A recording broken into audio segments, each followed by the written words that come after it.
Wrong. Dong size. Oh, great. It's another one of those crass podcasts where they talk about pee-pee-poo butt fuck. This is science. Just trying to feel the rain on my skin. No one else can feel it for me. Get the f out of my pond, Lauren. Men use genital size to estimate threat level of potential rivals. I'm not going to raise my cortisol levels fighting some short, low status, pear-shaped, low test loser. That's proof now. Okay? And that's science.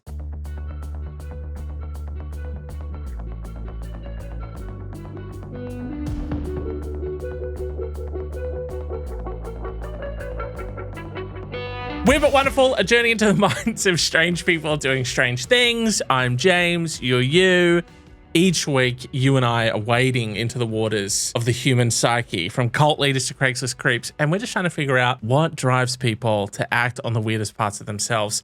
But before we jump into today's episode, I just wanted to say a very special thank you to not our sponsor. Are you dead yet? The hot new paid app surging to the top of China's charts, targeted at young people living alone in major cities who fear dying without anyone realizing, requires users to check in every 2 days by tapping a large on-screen button to confirm they are still alive. Failure to do so will automatically alert a chosen emergency contact that something may be wrong. At the start of 2026, downloads have spiked, making it the most downloaded paid app in China. The app markets itself as a safety companion for people living alone, students away from home, and those choosing a solitary lifestyle. Some people say the name is a little grim and should be changed to, "Are you okay?" But all we want to know is, are you fucking dead yet? It's the hottest new trend of 2026, okay? A digital pulse. And that sort of just used to be the byproduct of like living in a community of people. We've outsourced it now and it has a monthly fee. You know, where else really did we expect capitalism to take us other than the commercialization of our existential dread, loneliness, and of course our death. But hey, maybe that's our sign to, you know, get connected again. Get offline, get connected, you know. Oh, I love your hair today. And this color on you, gorgeous. Boom, you've been flirted with. You fell into my trap, you've been flirted with. I fell into my trap.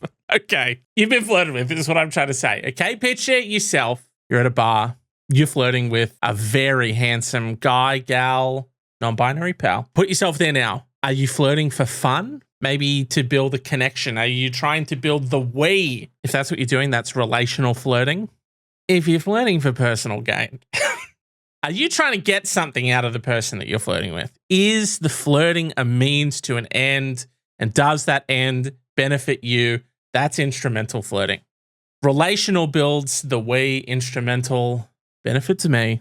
New research published in Personality and Individual Differences reveals that human flirting is frequently fueled by cold, calculated utility rather than a romantic spark. I'm only just now realizing as I'm saying this that I prefaced all of this by saying, hey, let's get connected. You know, let's share the weight. And then now I'm saying, hey, when you're out there flirting with people, just keep in the back of your mind that they're either trying to use you for some benefit or build a connection with you. Which one is it? Roll that dice. Researchers from the University of Alabama Psychology Research think tank have identified a distinct divide, suggesting that while most people flirt for love when the environment is right, good, that makes us feel good. Most people are doing that. Specific dark personality traits drive individuals to chronically weaponize charm for material rewards or personal favors. Now, how do we figure this out? Okay. Am I being flirted with for instrumental gain or relational fame? To verify these predatory social tactics, the team recruited 2,865 participants organized into 955 triads. Around 3,000 people, it's a good sample size. Subjects were evaluated using two clashing psychological frameworks. The dark triad, comprising narcissism, machiavellianism, and psychopathy. The light triad, wings on this edit. Wings and still a triangle because there's three. The light triad, which measures faith in humanity, humanism, and Kantianism. And of course, Kantianism is an 18th century deontological ethical theory. Look, can't. When I'm going searching for, I already don't understand the word. And when I go to search for the word, you're dropping more bombs on me here, dude. Deontological? Getting absolutely flamed by people. How do you not know what deontological is? Idiot. Idiot, deontological idiot. Deontological ethics is a duty-based moral framework holding that actions are inherently right or wrong based on a set of rules regardless of their consequences. Kantianism is an 18th century deontological ethical theory based on Immanuel Kant's view that moral principles are rational, objective, and unconditional, focusing on duty rather than consequences. Okay. These participants were then scored on their flirting behavior across 7 social settings, ranging from workplace environments to sexual contexts, to determine if they were treating people as an end in themselves or merely a tool for success. Fingers crossed for faith in humanity to prevail on this one, guys. We need it right now. The data confirms a positive association between dark triad traits and instrumental flirting motives. It's not great. With machiavellianism and psychopathy serving as the primary drivers for using flirting to secure resources like free drinks or project assistance. So if I'm out flirting and someone's like, oh, dude, we're having such a great conversation. Like, well, you wouldn't overtly flirt. This is really showing my lack of knowledge here. Zero ball knowledge, apparently, when it comes to being in the dating game, and certainly not flirting, because I was what was I even doing there? Like a flirt offer for someone to buy you a drink? That's not how the game works. You're doing the flirting so that they buy you a drink of their own accord. Idiot. Deontological idiot.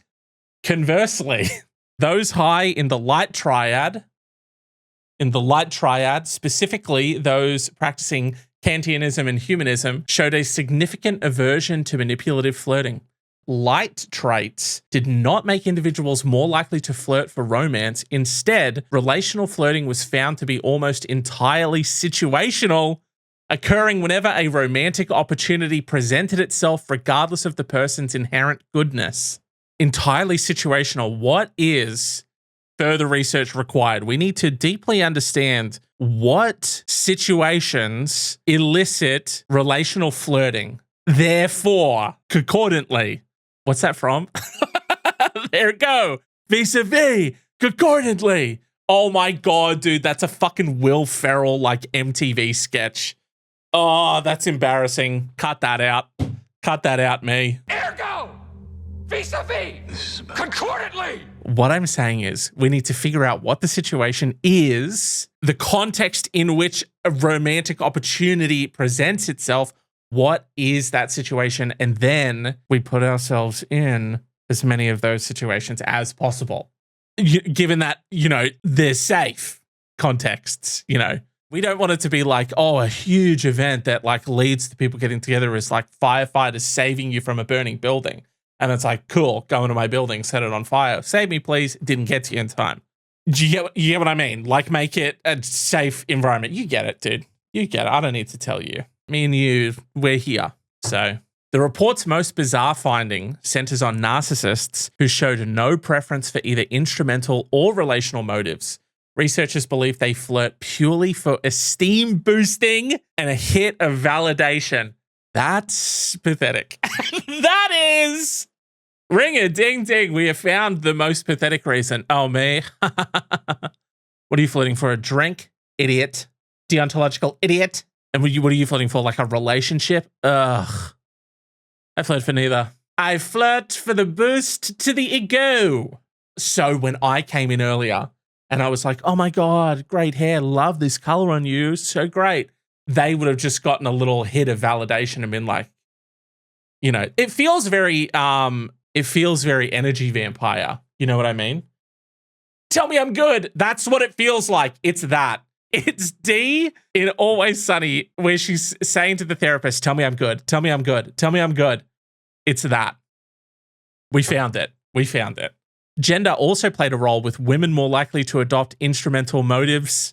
I'm just presenting the facts. So sorry, ladies. Often due to the higher frequency of material rewards like free alcohol in social settings. So can you blame them? The study even says there's just more material reward to gain for them, And if you could, you would. situationally, deontologically. Ultimately, the study concludes that if you sense someone is flirting with you, they may just be a Machiavellian agent operating in a sexual context to achieve a specific goal. That's their takeaway for you. Oh my God. Oh, and then to send us off on our merry way to, build us up and then tear us down and kick us back out. Flirting remains a high-stakes game of personality-driven resource acquisition. The goal was to bring us together. I fear I may have torn us apart. oneweirdpodcast@gmail.com or speakpipe.com/weird but wonderful. Call into the show, leave a voice message.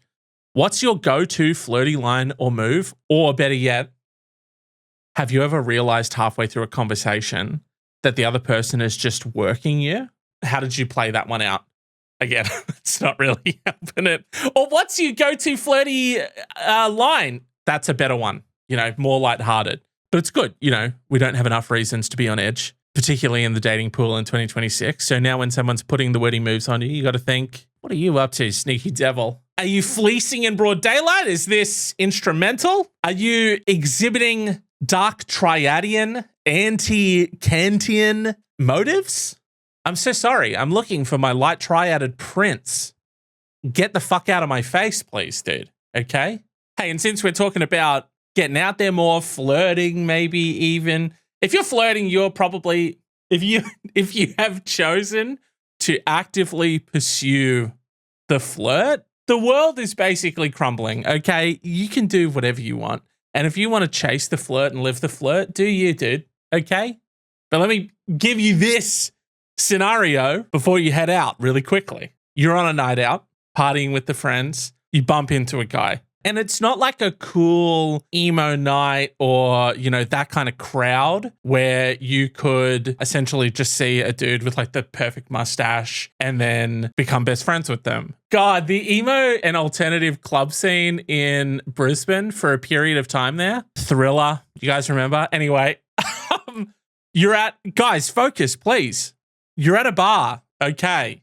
You bump into a guy. Obviously, World War III begins. You've committed the cardinal sin. You've bumped into another man. Boss music started immediately, and you've gone, oh, for fuck's sake. And you're not sword and boarding, so you're dodging and shit. You're assessing the situation. And what do we need to assess, right, when we're getting into a fight? Height, weight, muscularity, perhaps, reach, how many friends this guy has, and are going to jump in on you. Another very important detail, how munted this cunt is. It could either be like a pain tolerance issue where he's just going to keep coming at you. Maybe he's so fucked up that like you can take him. Or third option, and love this one, just, don't. Fighting's bad. Anyway, you're thinking, are all these the correct things to assess? Height, weight, muscularity, reach, wrong. Dong size. And don't come at me thinking like, oh, blue. Oh, great. It's another one of those crass podcasts where they talk about pee-pee poo butt fuck. No, it's not like that at all. Okay, this is a very serious podcast, and this is a very serious piece of research that's been released by the biologists at the University of Western Australia. Shouts out. They've released a new study in PLOS biology revealing the first experimental evidence that men use genital size as a visual signal to estimate threat level of potential rivals. That's proof now, okay? And that's science. The human penis size functions as both a sexual ornament and a badge of status. This is their verbiage, by the way. Unlike other primates, humans lack a baculum, which is a penis bone, relying entirely on blood flow for rigidity, a trait researchers believe evolved through a dual pressure system of female mate choice and intense intrasexual competition. Guys, there's just no time to develop a penis bone, okay? The women are already making choices, and there's just far too much competition. We got to go blood flow on this one, okay? And scene. That was evolution talking. To isolate specific physical traits, the team used computer software to generate 343 unique male figures featuring anatomically accurate variations in height, shoulder to hip ratio, and flaccid penis size. The key male metrics: height, shoulder to hip ratio, flaccid ding dong size. Over 800 participants viewed these models as rotating 3D video clips, either via life-size projections or digital screens. So a little bit different there. My experience is going to be a little bit different if I see a life-size 6'3" massive 28-year-later alpha male dong guy spinning in front of me, as opposed to I just peeped it on an iPhone. Oh yeah, there he is. And let me zoom in, and there that is. Get some good 3D rotation on that. Great dong size. I'm terrified. While female subjects rated the models for sexual attractiveness, male subjects were tasked with assessing sexual competitiveness, measuring how much jealousy a rival would provoke, and fighting ability, rating how threatened they would feel in a physical confrontation with the digital avatar. Again, some other key metrics are going to come into play there. If this is some 7'13" fucking gargantuan, massive grizzly cunt, I'm going to assume fighting ability is pretty up there. Dong size isn't going to factor in. Do you know what I mean? Height, shoulder to hip ratio, muscularity, number of boys. How many digital representations of other men are hanging around this one? You know, and do they have a similar vibe? Is it a toxic hangout sesh? I love that it says, and fighting ability, rating how threatened they would feel in a physical confrontation with the digital avatar. Just, again, sitting in a room, life-size projection.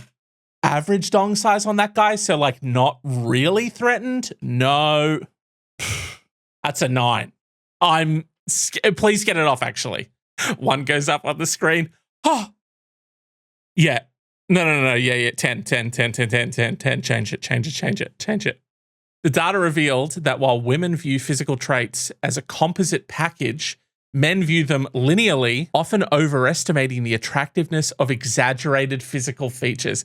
This is something that gets talked about quite a lot. And is that why men are into other men's physiques? You always see, you know, bodybuilders saying that they thought they would get approached by women, you know, now that they're shredded and leaded. You know what I mean? And then they all say, like, no, it's all just other dudes. It's all other dudes coming up to me, asking me how they got their gains, or, you know, what their routine is, or, you know, where'd you buy those tank tops to get the nips so out, you know, with it looking so casual. A larger penis provided a significant boost to the perceived dominance of a rival. The perceived dominance of a rival, though this effect was most potent when compared with a V-shaped physique and greater height. So yeah, if the guy is V-shaped and taller, if they have those two variables, sexy variables, competitive variables, physical confrontation variables, and then huge dong on top, of course. Oh, let me show you 2 pictures of a man. This is a regular man. Okay, yep. And this is the exact same man with a knife. Which effect is more potent when comparing these, you know, in the perceived dominance of the rival? Probably the one with the huge dong, the knife, I mean. Interestingly, the study found a diminishing return for attractiveness in the eyes of women, whereas men perceived that a rival's threat level continued to climb indefinitely alongside his proportions. Okay, so that's the B-side study that we're going to do, is finding out what the points are on the variables. And it's going to be difficult because women view men as a composite package. So it's going to be more difficult to sort of break out what those variables are. And then what size, I guess, each one of those variables needs to be before it's like, oh, okay, yeah, I don't give a fuck anymore. Or it's a diminishing return. So it's like, oh, once the biceps go past 22s, that starts to negatively impact the attractive score. And men, on the other hand, who are perceiving their rival's threat level continues to climb indefinitely alongside his proportions. Now I'm some 2026 Sisyphus condemned to eternally grinding out my proportions while I'm getting dong-mogged by some penis chad. There'll be pills for that. I'm sure that's like part of the stack of different things that you're on as part of your looks maxing regimen. Like peptides and fucking steroids and all that shit, you know. So if that was a concern of yours, because we've seen across this sort of landscape, people do seem to get hung up on different individual things. Like we saw the cum maxers are really concerned about maximizing loads. So I'm assuming there is a large part of the looks maxing community that are very concerned with penis size. So that's got to be part of the stack, right? oneweirdpodcast@gmail.com. And finally, the findings suggest that a large flaccid penis may serve as an honest signal of high testosterone or a lack of fear, one of the two, as the organ famously shrinks during adrenaline release triggered by stress or anxiety.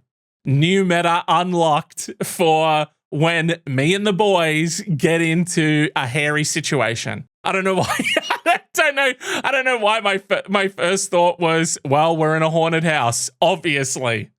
We've obviously been lured into some haunted house. Oh, that's what it was.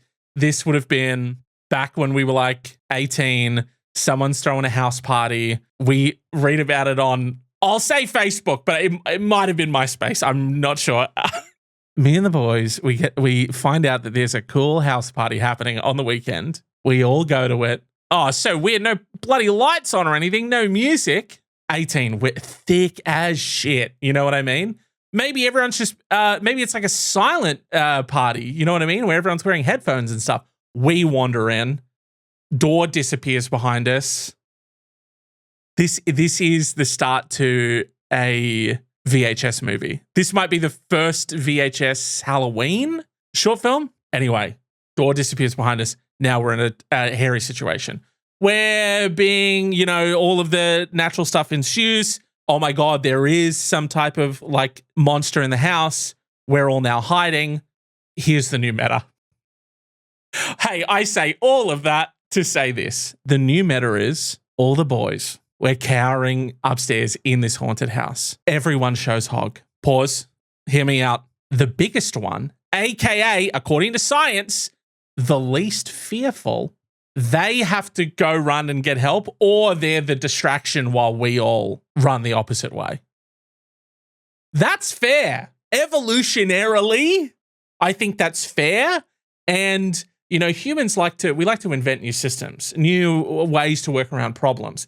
And I think that now that, and again, shouts out to the University of Western Australia. Yes, he said confidently without needing to scroll back up through his notes. They've provided us with this new knowledge. And quite frankly, I think this saves lives. It now needs to be that the biggest dong of the pack, aka the least fearful, organ famously shrinks during adrenaline release triggered by stress or anxiety. So, large flaccid penis may serve as an honest signal of high testosterone or lack of fear. I'm just now thinking some people will exploit a loophole in that because it does say that you have to have the largest flaccid penis. And someone might go, because keep in mind, we're in a haunted house is a terrifying scenario. We're being chased around by some creature. And now when we're, popping the new strat out, one of the boys gets a chub. He does it on purpose so that we don't know what the flaccid size is. And he's now sort of like, when you play like short straws, his straw's not even in there anymore because we don't even know and we don't have time to like wait for it to come down. And it's just like, so he's out. Fuck! New strats get patched before they even become new strats. Anyway, a larger display suggests the individual is calm, confident, and not currently experiencing a physiological stress response in the face of a fight. Ultimately, the brain processes these low-status cues with high speed, leading to the rapid dismissal of shorter, pear-shaped rivals. Okay? I don't need new ways for people to offend my physique, okay? And if someone's going to start calling me some low-status pear-shaped rival, that might break me. So we do need to keep people's feelings in mind. The human penis is officially categorized as a dual-purpose tool for both sperm transfer and social intimidation. I hate that we just said the words dual-purpose tool and one of them was sperm transfer, okay? I think I speak for everyone when I say yuck, and we'll move on. social intimidation. That's crazy. And again, you know, the individual is calm, confident, not currently experiencing physiological stress response, okay? If you want to hog max, I'm not going to raise my cortisol levels fighting some short, low status, pear-shaped, low test loser. Okay? Now, I'm not going to run away from the monster because I'm half chubbed. Yeah, patched. Jeff's going to go do it. I think now, though, whoever wrote 28 Years Later, and I haven't seen the Bone Temple one yet because, God, I fucking hated 28 Years Later so much. And I tried rewatching it to see, like, what am I missing? Not missing anything. But whoever wrote, people got really upset that I put out a clip where, like, I said 28 Years Later is not canon for me. Shouts out to anyone who watched 28 Years Later. Ooh, not canon for me. I'm just going to say that. 28 days later? Yes. 28 weeks later? Yes. 28 years later? Ooh, you lost me. Not canon. Thank you so much. The jimmies at the end? Oh, dude, I can't. Okay, anyway, let's focus, please. That's all I said. I think the most views I've gotten on a short and got fully torn apart. So that was fun. Who cares? Who cares? Like, people were like vicious about it. And it was like, okay. I liked the other two. I just didn't get down with this one. But the writer of 28 Years Later feeling pretty vindicated now that this study's come out. Oh, Big Dong Zombie is the alpha. Yeah, I read a study from the University of Australia, Western Australia. And that's what inspired the giant dong alpha, was because, well, I don't know if you guys know this, but the human penis is categorized as a dual purpose tool now. Yuck, thank you. But yeah, it's, you know, guys, just something to think about. Fuel for thought when you're out there on your Thursday nights, your Saturday nights, that kind of stuff. Stay vigilant. Stay vigilant. You know, just be aware. Have the understanding is all I'm sort of saying. And we've got one brief little story. Me and you, we're going to head on down to Louisiana, where the law enforcement have alleged that January 6th this year, it was a Tuesday, and that piece of information is going to be, I think, pretty relevant. But on January 6th, ooh, not a great date. Just remembered. Never forget. The Louisiana law enforcement alleged that a naked woman attacked them who had aspirations of becoming a mermaid, which I don't think that catching a little fucking whimsy in 2026 is a crime now, okay? Rent's up, groceries are up, fuel prices through the roof. Can't take a dip in my neighbor's pond and act like a mermaid a couple days a week. I'm just trying to take the edge off. Just trying to feel the rain on my skin. No one else can feel it for me, okay? Only I can let it in. And the Union Parish Sheriff's Office said that this woman was trespassing and that the property has a substantial pond that belongs to her neighbor. The neighbor called the police for help. Get to know your neighbors, you know? Acting like I wouldn't be like, get the fuck out of my pond, Lauren! I'm sick of doing this with you every Tuesday and Thursday. The caller told dispatchers that Sutton had been swimming nude in their pond and refused to leave the water despite repeated requests. Please take your nude self out of my pond again, please. I can't believe that this is a conversation we have to keep having. As officers were arriving at the caller's home, they learned that Sutton had allegedly started screaming when she was asked to leave the water. Again, I understand that, you know. Trying to break up mermaid time? Be pissed too. I'd be pissed if you're in my pond. I'd be more pissed if you're in my pond. Nude. Again. The caller said that this was not the first time Sutton had availed herself of the pool and that repeated past warnings to stay out of the water had been summarily ignored. Repeated past warnings. Get the fuck out of my pond! No! Deputies allegedly tried reasoning with Sutton, who allegedly refused at first to get out as she was trying to be a mermaid. Okay, what was the reasoning that they tried to pull out? Sutton, it's getting a bit cold now, okay? You're going to get sick. You're going to get sick if you stay out in the pond and it gets cold. Oh, someone's getting pruny. Someone's getting pruny. I think it's time to get out of the pond now, Miss Mermaid. And also, I hate to bring you back from reality here, and I don't want this to be like a telling a kid Santa isn't real type scenario, but the fact that you're pruning up is kind of evidence to the fact that you're not a fucking mermaid. The Little Mermaid would have looked a lot differently if mermaids could prune up. Okay, that's just kind of a really disturbing visual of just like what the human body would look like having been submerged in water for its entire life. And it wasn't good. It wasn't good, you know? And quite a vivid picture as well. It just kind of looked slushy, you know? Mermaid waist down, fleshy slush waist up. You know what I mean? Very, very disturbing. So sorry. And especially sorry to anyone that has sort of like a slush fear, you know. I know that I have the nail thing I've talked about quite a lot.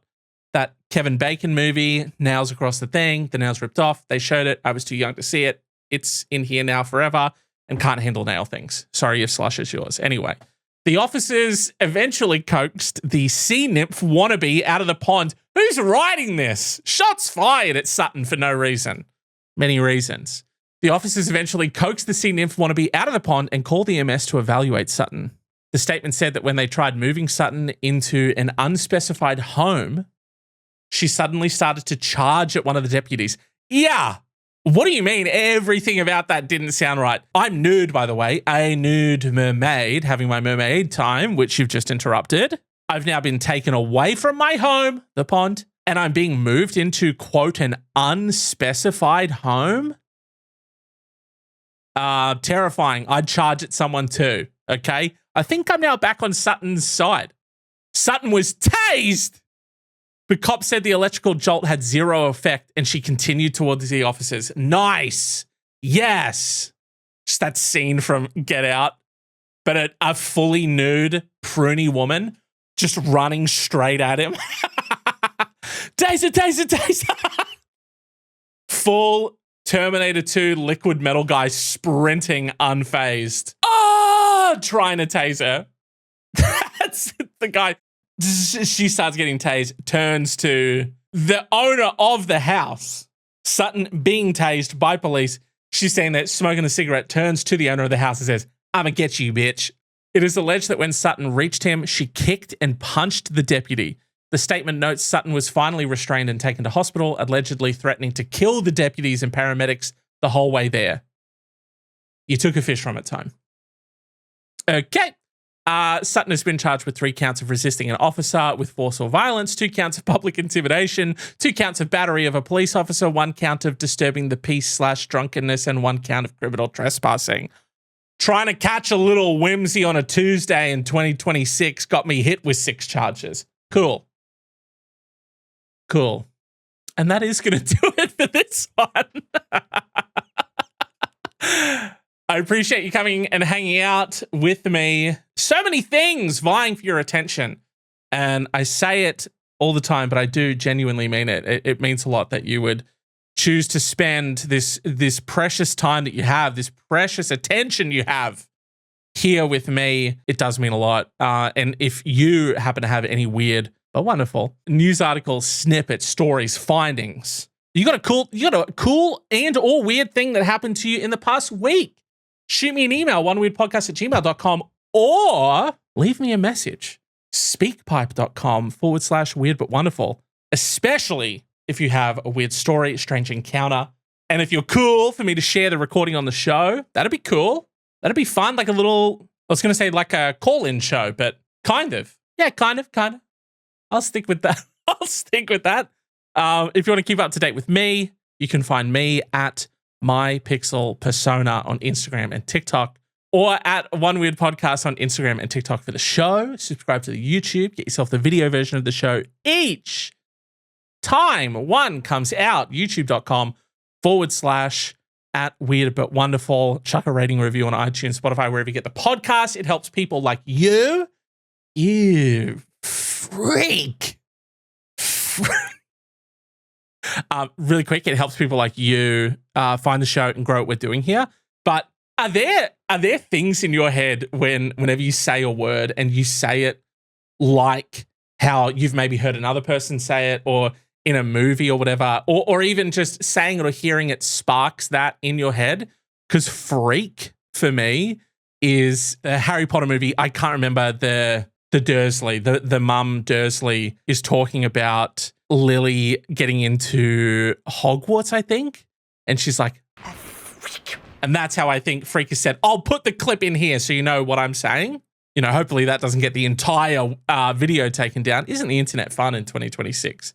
You know, gone are the AMV days. It's all uphill from here. Ending on a positive note. Appreciate ya. Love ya. Come back next time. I'll see you then.